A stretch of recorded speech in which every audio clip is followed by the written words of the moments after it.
আসসালামু আলাইকুম রহমতুল্লাহি ওয়া বারাকাতুহু। আলহামদুলিল্লাহি কাফা ওয়া সালামুন আলা ইবাদিহিল্লাযীনা আসতাফা। যেখান থেকে যিনি শুনছেন ও দেখছেন প্রত্যেককে স্বাগত জানাচ্ছি। আজ আলোচনা করব মহানবী সাল্লাল্লাহু আলাইহি ওয়াসাল্লামের একটি হাদিস, যে হাদিসটি হযরত মুআয রাদিয়াল্লাহু আনহুকে তিনি উপদেশ দিতে গিয়ে বলেছেন, যার মধ্যে 10টি উপদেশ সন্নিবেশিত হয়েছে।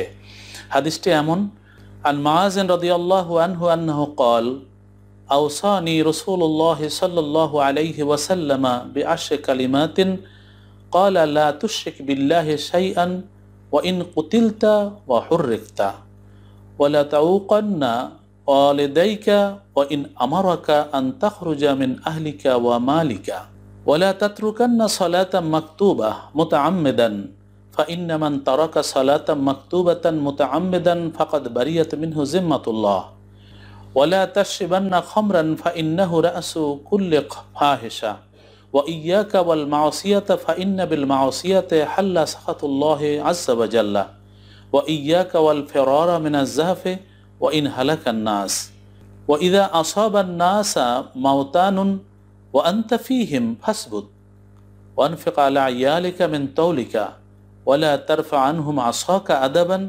وأخفهم في الله رواه أحمد। হযরত মুআয বিন জাবাল রাদিয়াল্লাহু তাআলা আনহুকে রাসূলুল্লাহ সাল্লাল্লাহু আলাইহি ওয়াসাল্লাম উপদেশ দিতে গিয়ে এটি বলেছেন। মহানবী সাল্লাল্লাহু আলাইহি ওয়াসাল্লাম যেটি বলেছেন সেটি হযরত মুআয রাদিয়াল্লাহু তাআলা আনহু বললেন যে আমাকে আল্লাহ রাসূল সাল্লাল্লাহু আলাইহি ওয়াসাল্লাম উপদেশ দিয়েছেন 10টি বিষয়ে। প্রথমত আল্লাহ রাসূল সাল্লাল্লাহু আলাইহি ওয়াসাল্লাম বললেন যে তোমাকে যদি হত্যাও করে কেউ, পুড়িয়ে ফেলে, তবুও তুমি আল্লাহর সাথে কাউকে শরিক করবে না। দ্বিতীয় যেটি বললেন সেটি হচ্ছে পিতামাতা যদি তোমাকে পরিবার পরিজন ও ধন সম্পদ ত্যাগ করে চলে যেতে বলে, তবুও তাদের অবমাননা করবে না। তৃতীয়ত ইচ্ছাকৃতভাবে ফরজ নামাজ ত্যাগ করবে না, কেননা যে ব্যক্তি ইচ্ছাকৃতভাবে ফরজ নামাজ ত্যাগ করে আল্লাহ তাআলার কোনো জিম্মাদার থাকবে না। চতুর্থত আল্লাহ রসুল বললেন কখনো মদ পান করবে না, কেননা তার সকল প্রকার অশ্লীলতার উৎস। রাসূল পাক সাল্লাল্লাহু আলাইহি ওয়াসাল্লাম পঞ্চমত বললেন সাবধান, পাপ কাজ থেকে দূরে থাকবে, কেননা পাপের দরুন আল্লাহ তাআলার ক্রোধের উদ্রেক হয়ে থাকে। ষষ্ঠত আল্লাহ রসুল বললেন সাবধান, জিহাদের ময়দানে যদি সব লোক ধ্বংস হয়ে যায় তবুও তুমি জিহাদের ময়দান থেকে পলায়ন করবে না। সপ্তমত রাসূল সাল্লাল্লাহু আলাইহি ওয়াসাল্লাম বললেন তোমাদের উপস্থিতিতে যখন লোকদের মধ্যে মহামারী দেখা দিবে তখন মৃত্যুর ভয়ে সেখান থেকে পলায়ন করবে না। অষ্টমত আল্লাহ রসুল সাল্লাল্লাহু আলাইহি ওয়াসাল্লাম বললেন তোমার সামর্থ্য অনুসারে তোমার পরিবার পরিজনের জন্য ব্যয় করবে। নবমত রাসূল পাক সাল্লাল্লাহু আলাইহি ওয়াসাল্লাম বললেন পরিবার পরিজনকে শিষ্টাচার শিক্ষাদানের ব্যাপারে শাসন থেকে বিরত থাকবে না। আর সর্বশেষ দশমত আল্লাহ রসুল সাল্লাল্লাহু আলাইহি ওয়াসাল্লাম বললেন আল্লাহ তাআলা সম্পর্কে পরিবার পরিজনকে ভীতি প্রদর্শন করবে। এই যে 10টি উপদেশ মহান রাসূল সাল্লাল্লাহু আলাইহি ওয়াসাল্লাম হযরত মুআয বিন জাবালকে বলেছেন, সেটি আসলে সকল বিশ্ব মানবকে তিনি দিয়েছেন। এটি এত সুন্দর কতগুলো উপদেশ আল্লাহ রাসূল সাল্লাল্লাহু আলাইহি ওয়াসাল্লাম দিলেন, এগুলি যদি কেউ পালন করে তাহলে সে তার গোটা জীবন আল্লাহ পাক রব্বুল আলামিনের নির্দেশ, আল্লাহ রাসূল সাল্লাল্লাহু আলাইহি ওয়াসাল্লামের আদর্শের উপরে সে পরিচালনা করতে পারবে। রাসূল পাক সাল্লাল্লাহু আলাইহি ওয়াসাল্লাম প্রথম যে উপদেশটির কথা উচ্চারণ করলেন সেটি হলো আল্লাহ পাকের কাছে শরিক করবে না। পবিত্র কোরআনুল কারীমের মধ্যে মহান রব্বুল আলামিন বলেছেন ইন্না শিরকা লাযুলমুন আযীম, শিরক হচ্ছে সবচেয়ে বড় জুলুম। আর মহান রব্বুল আলামিন অন্যগুলো গুনাহ ক্ষমা করলেও শিরকের গুনাহ তিনি ক্ষমা করবেন না। সেহেতু এটি যেন আমরা কখনো না করি, গোপনে প্রকাশ্যে কোনোভাবে যেন আমরা কথায় কাজে কখনো কোনো বিষয়ে যেন আল্লাহ পাক রব্বুল আলামিনের সাথে শিরক না করি। রাসূল পাক সাল্লাল্লাহু আলাইহি ওয়াসাল্লাম বললেন যদি তোমাকে হত্যাও করা হয়, আগুনে পুড়িয়েও ফেলা হয়, অর্থাৎ তোমার জীবন আর একদিকে তুমি আল্লাহর সাথে শিরক, অতএব তুমি আল্লাহর সাথে শিরক করা বর্জন করবে, কোনোভাবেই তুমি আল্লাহর সাথে শিরক করবে না। এরপরে দ্বিতীয় যেটি সেটি হচ্ছে পিতামাতার সঙ্গে সদ্ব্যবহার করবে। পিতামাতা যদি ধন সম্পদ থেকে বাড়িঘর থেকে কাউকে চলেও যেতে বলে তবু পিতামাতার অবাধ্য হওয়া যাবে না। আমরা আমাদের সম্পদ সবই পিতামাতার, অতএব পিতামাতার আনুগত্য হচ্ছে মহান রব্বুল আলামিনের আদেশ। আল্লাহ পাক তার ইবাদত করতে বলেছেন, এরপরেই পিতামাতার সাথে সদ্ব্যবহার এবং তাদের আনুগত্য করতে বলেছেন। পবিত্র কোরআনুল কারীমে মহান আল্লাহ পাক রব্বুল আলামিন বলেছেন, ওয়াকাদা রাব্বুকা আল্লা তা'বুদু ইল্লা ইয়্যাহু ওয়া বিল ওয়ালিদাইনি ইহসানা। এটি আল্লাহ পাক রব্বুল আলামিনের সিদ্ধান্ত যে আল্লাহ পাক রব্বুল আলামিন ইবাদত করবে এবং তার সাথে শরীক করবে না। এরপরেই মহান আল্লাহ পাক রব্বুল আলামিন বললেন পিতামাতার সাথে সদ্ব্যবহার করবে, তাদের খেদমত করবে, তাদের আনুগত্য করবে। এ সম্পর্কে মহান রাসূল সাল্লাল্লাহু আলাইহি ওয়াসাল্লামের অনেক হাদিস রয়েছে। পিতামাতাই জান্নাত এবং জাহান্নাম। পিতামাতার আনুগত্যের মধ্যে রয়েছে জান্নাত। পিতামাতার সঙ্গে অবাধ্যতা যদি হয়, কেউ আনুগত্য না করে, তাহলে সেটাই তার ইহজাগতিক এবং পরজাগতিক জীবনকে ধ্বংস করে দেবে। আল্লাহ রাসূল সাল্লাল্লাহু আলাইহি ওয়াসাল্লাম সেদিকে তিনি দৃষ্টিপাত করলেন। এরপরে যেটি বললেন, ফরজ নামাজ কখনো ত্যাগ করবে না। ফরজ ইবাদত আমাদের নিঃশ্বাসের মতন, আমাদের এটি হবে সত্তার সাথে সংযুক্ত হয়ে যাবে। যেমন আমাদের বেঁচে থাকবার জন্য প্রতি মুহূর্তে অক্সিজেনের প্রয়োজন, এছাড়া আমরা এক মুহূর্ত বাঁচতে পারি না। ঠিক তেমনই একজন মুমিন ব্যক্তি ফরজ ইবাদতকেও অত্যন্ত অত্যাবশ্যকীয় মনে করবে। তার জীবনের জন্য এটি সবচেয়ে গুরুত্বপূর্ণ। মহান আল্লাহ রাব্বুল আলামিনের ফরজ ইবাদত কখনোই ত্যাগ করবে না। বিশেষভাবে নামাজ তার অন্যতম ইবাদত, যেটি কখনোই ত্যাগ করা যায় না। মহান রব্বুল আলামিন পবিত্র কোরআনুল কারীমে ৮২ বার স্পষ্টত আর ইঙ্গিতে প্রায় ১৫০ বার নামাজের কথা বলেছেন। প্রতিদিন ৫ বার মুয়াজ্জিন আজানে নামাজের দিকে ডাকে, কল্যাণের দিকে ডাকে। অতএব এই নামাজ কখনো ত্যাগ করা যাবে না। নামাজ যথাযথভাবে আদায় করতে হবে। এরপরে যেটি বললেন মহান রসুল, সেটি হলো মদ্যপান, মাদক গ্রহণ, এটি করা যাবে না। মাদককে হারাম করা হয়েছে। মাদক সমস্ত ফাহেসা, সমস্ত অশ্লীল কাজের উৎস। তার মানে হচ্ছে যে ব্যক্তি মাদক গ্রহণ করে, মদ্যপান করে, সে যে কোনো পাপ করতে পারে, সে জঘন্যতম কাজও করতে পারে।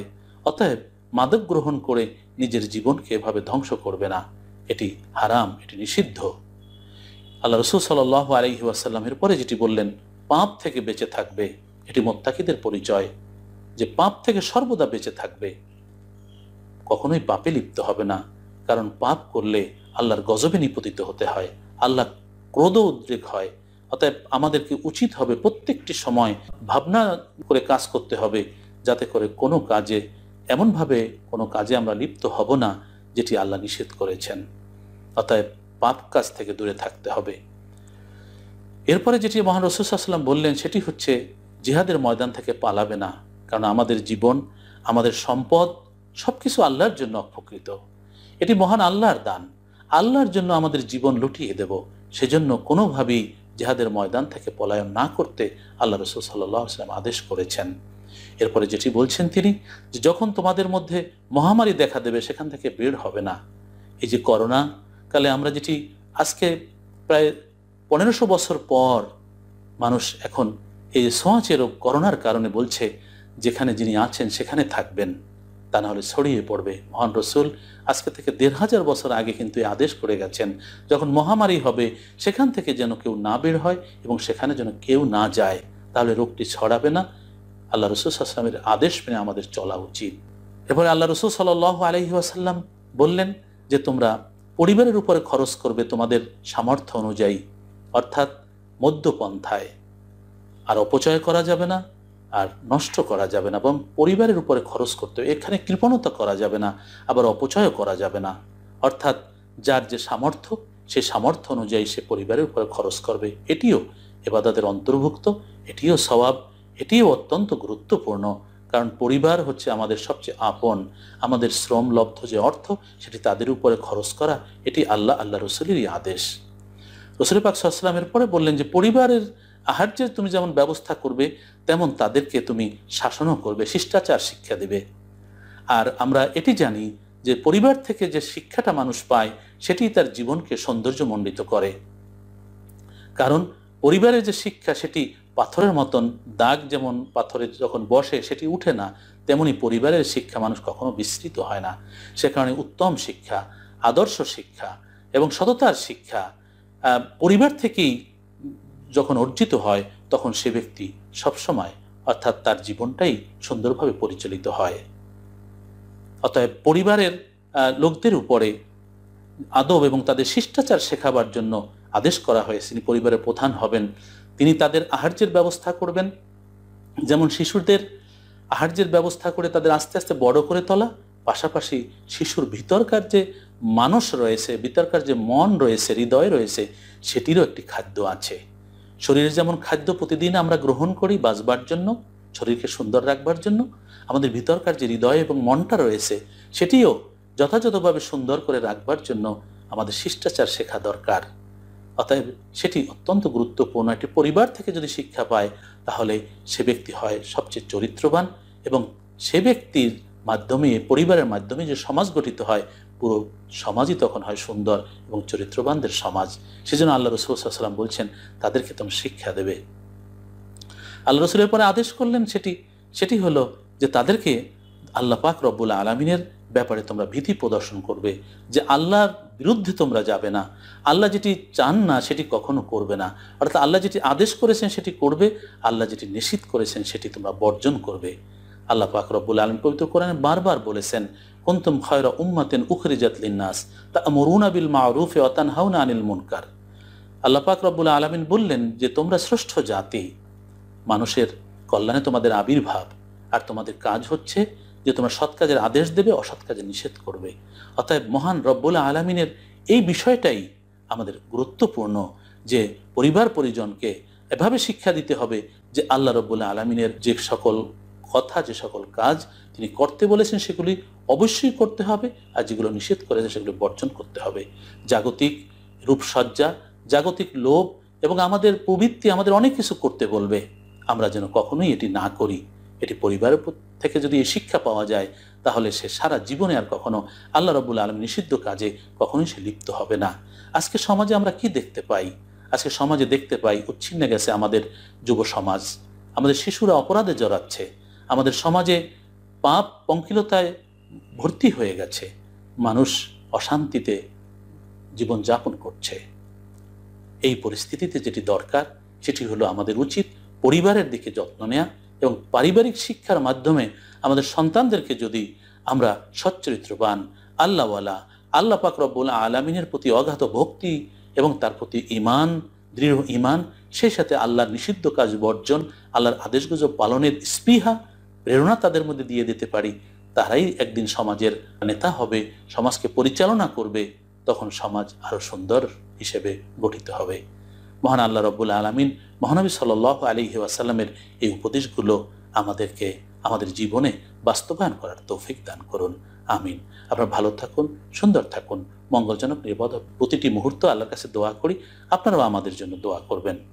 আসসালামু আলাইকুম ওয়া রাহমাতুল্লাহি ওয়া বারাকাতুহু।